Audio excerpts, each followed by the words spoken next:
Yo, what's up guys? Welcome back to the channel. More Alviso footage for you, more 360 camera. Check this out, I love it. This is the Insta360 X4. You can check out a link in the description. I'm gonna make a how-to on like how to maximize the footage, how to mount it, how to deal with the footage that comes out. I'm in the middle of making that, so if I've made it already, I'll post it in the description. But today we're talking Alviso. It was a fast one today, guys. Let's talk about the competition here. We have Blaine coming up on my left from Thirsty Bear. He had a teammate, Max. We have San Jose Bicycle Club in the blue. There's Blaine's teammate, Jerome. And then, in the pink, that's Tayroon. They had a couple of teammates. So this is like a 2 versus 2 versus 2 situation. And then Max and I don't have any teammates. I'm going to try to use this to my advantage. Let's dive into some footage, find out how I do that.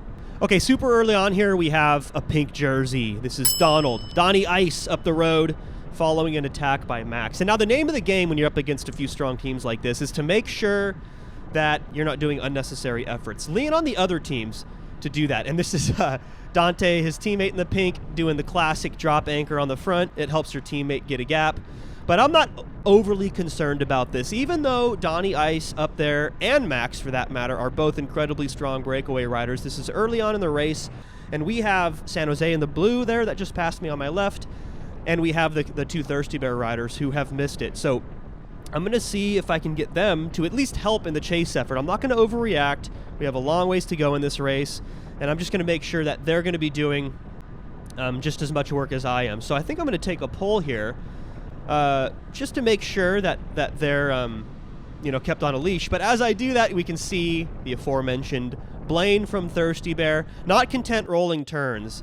And I'm a little bit caught out here because I was stuck on the front, and Blaine came by me with that signature NorCal Cycling slingshot attack, came past me with some speed, and now I have to react, because now it's just me and a couple of San Jose Bicycle Club riders against these 3 riders on the front, looking a lot more threatening. So I have to commit this energy to go across, and this is what you're trying to avoid, right? Like, that's the name of the game. Like, bike racing in a nutshell is maximize the time you spend in the draft to minimize the amount of time you spend out in the wind, especially in the headwind section like this. So yeah, I brought it back, had to spend a little bit of energy in the process, but that was a function of me being out of position. Let's see how the rest of this race plays out.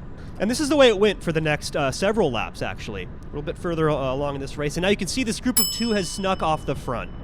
This is dangerous. I've let this one eke off the front, and San Jose's rolling turns. I'm going to continue rolling turns because this is threatening. This is Tayroon off the front, and this is Thirsty Bear.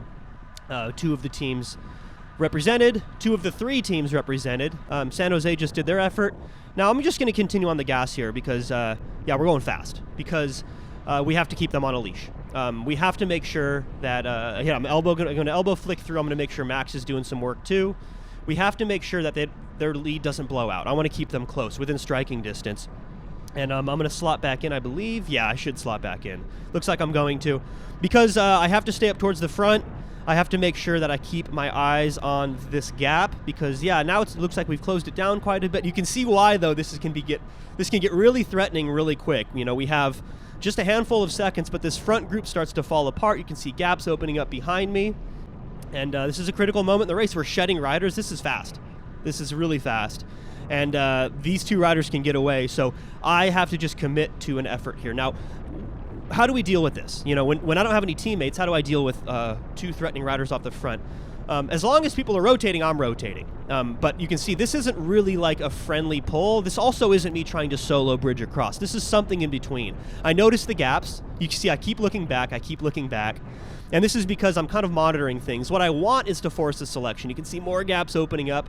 I can tell people are under pressure, and I just want to keep on the gas. And this is such a critical moment in the race, guys. I need you to understand. Like, when a breakaway gets brought back, especially one that's been out there a long time, this is always a very critical moment for a counterattack, for a new breakaway to establish itself off the front. And if you want to win races, you got to be part of that. Even if you're a sprinter like myself, just trying to save energy, like, you don't want to be field sprinting for 3rd or 5th or something. You want to be first. So Max goes, and I'm like, all right, I got to commit to it. Even though it doesn't have those 2 teams, right? We talked about Tayroon in the pink jerseys. We talked about Thirsty Bear. It doesn't have either of them, but both of those teams were under pressure in this moment. So I just continue going along with it. Plus, Max is a seriously strong breakaway rider. So I'm thinking like, hey, worst case, we get off the front, we rotate for a while. I know Max is going to stay on the gas, and we can put the pressure on those teams. That's worst case. Best case is we roll it to the finish. It's kind of unlikely from this distance with those teams chasing. You have to think it's at least 5-6 riders behind who are going to be chasing. And despite our best efforts, we don't really get either, to be honest. Yeah, we put some pressure on those other teams, I suppose. Not sure it was worth the effort, because you could see in the rear camera there a second ago, those teams now have essentially caught back on. But I think we've dropped a couple of riders in the process. I'm going to elbow flick through. And yeah, I mean, this I can't overstate this enough. Like, this is such a critical moment in the race, because I know that there's going to be a selection from this selection. Like, this is too big to be a cohesive breakaway. You can see now nobody's doing anything. Everyone wants to be part of the breakaway. Nobody wants to actually do the work to make that possible. You can hear us talking about how many laps there are left. This is 3 laps to go at the line. And yep, we have Blaine going, Max following. I am tired. I just did that effort. Max should be tired too, but Max doesn't get tired. He's a strong rider, and he's going to follow Blaine. Where's Tayroon? That's what I'm thinking. I'm thinking right now, where's Tayroon? I'm thinking that from my desk chair. Where's Tayroon? Because I want them to be part of this too. And yeah, Max is going to commit to it. Blaine is going to follow. This is threatening. We're all coasting. Going to watch the Cortex rider go, but where are those pink jerseys? There's one of them. Yep, now this one I have to follow. Okay, this is good. This is good. This is exactly what I should be doing. I'm trying to lean on this is Dante, but Dante and his teammate Donnie Ice on Tayroon. I'm going to make sure that they're doing their fair share too. So this is kind of what I was talking about. Is just like understanding people's motivations, making sure that you're maximizing your time in the draft. And yeah, just when's the selection going to happen? Let's fast forward and find out. And it was like this way for a few more kilometers. We see Thirsty Bear following this Tayroon rider off the front, again, really threatening. And guys, I'm just trying to rest. This ended up being a really hard race because we were at this kind of weird situation where we were too big to be a functioning breakaway, but not big enough to where we were able to sit in and have other people mark these riders. It was forcing me to do a lot of work on the front. As a result, this ended up being like 355 normalized watts for this race. Really tough, and I have to follow this one. So I'm going to do this hard effort in the crosswind here, see if I can punish the riders behind me. Again, this isn't really a solo effort, a solo bridge attempt. This isn't me taking a pull. This is me trying to punish the riders behind me, but knowing I'm not going to be able to go solo. So yeah, I'm waiting for the crosswind. I'm doing this effort. In the gutter, just like before, I'm trying to punish my competition, but Jerome is no dummy, and he's going to benefit from his teammate being up the road, and he's going to follow my wheels here, benefit from a little bit of draft, and I mean, Tayroon, Thirsty Bear again doing a really good job as a cohesive team here, even though Jerome's in his pink jersey today. They have the same shorts. They're the same team. And Blaine's just going to roll off the front. Tayroon is going to try to follow. Again, I have to make an effort to try to stitch this up. I don't want Blaine to roll off like this. What a jerk. He was just part of that breakaway. Where's the energy coming from? These dudes are strong. Guys, I'm telling you, the quality of the field out here at Alvisos just gets better and better. Blaine is just going to keep on rolling, and like I'm going to do a bit of an effort here, but honestly, I'm tired, guys. I'm a sprinter. I keep looking back. I do the elbow flick. I'm like, I can even see Dante there roll his head. Because I'm thinking at this point, like, how am I saving energy for this sprint finish if I just keep following these attacks? And the answer is I'm not. Like, I have to follow wheels, but I can't just continue chasing these. So, yeah, solo rider, even as threatening as Blaine, is something I just have to let go and hope these other riders are going to help me chase. But unfortunately, Blaine ends up getting joined by a couple more riders. You can see them up the road. So now it's even more threatening, and I'm just trying to save energy, but I'll be damned if I'm going to let the breakaway win at this point. It's been such a hard-fought race up until this point. I'm not going to just let it get away now. So, yeah, when Tayroon goes, I mean, this is like the last ticket, right? This is the last train out of town. And like I said before, everyone wants to be part of the breakaway. Nobody wants to do the hard work that it takes to ride the breakaway. I'm in that boat, too. I want a free ride across, and when Tayroon's riding hard, Dante doing a monster pull here with his dangly saddlebag. I'm going to try to feel that draft and like enjoy the benefits of being behind a rider. And this represents like 30% less work, guys, 40% less work in some cases, depending on the speed. So, yeah, of course, I'm going to follow this, and it looks like everyone else is following this too. So, yeah, the problem is all these strong riders are in the same boat as me. They want to be part of this breakaway, don't want to actually do the work that's required to be in the breakaway. And I'm an elbow flick, which is funny because I didn't even really take a pull. We're playing the game now. This is why late race breakaways are potentially so threatening, is because guys like me doing the windmill with their arm, like, where's everybody? Let's go. Roll turns, rotate through. I'm hoping that Tayroon's going to do some more work because there's two of them. I'm saying I'll rotate. There's two Tayroon riders, and nobody else has teammates. So Donnie's going to try to punish us here in the crosswind, and it's gonna work, I think. I'm telling this rider here to ride because I just don't want him to let Donnie get away, and this is brutal, guys. We are super late in this race, and I don't want to be doing these efforts, but under no circumstances can I let Donnie Ice get across to Blaine and these other couple of riders, because that would be race over, 100%. Like, this is the hill I die on. Got the head down. I'm getting arrows I possibly can, coming into 1 lap to go. And I'm just kind of trying to empty it now. I still have a passenger, though. It looks like I've dropped everybody except one rider. And this is Jerome, another field sprinter. So this is potentially really problematic. I'm going to have to deal with that later. And he's going to do what? Huh. He's got a teammate up there. Does he know that? Oh, I see. He's not really pulling. Yeah, he's just getting to the front. Maybe he's trying to intentionally slow things down for his teammate, but they're right there. You can see the group of 3. We're coming into 1 lap to go. Oh, I remember now. That's right. He puts his hand up, and I think he's got a flat or something. Not sure what happens here, but in any case, there's no time to hesitate. We just have to stay on it because we have a group of 3 up the road, and I'm looking back, and then there's just 3 of us chasing.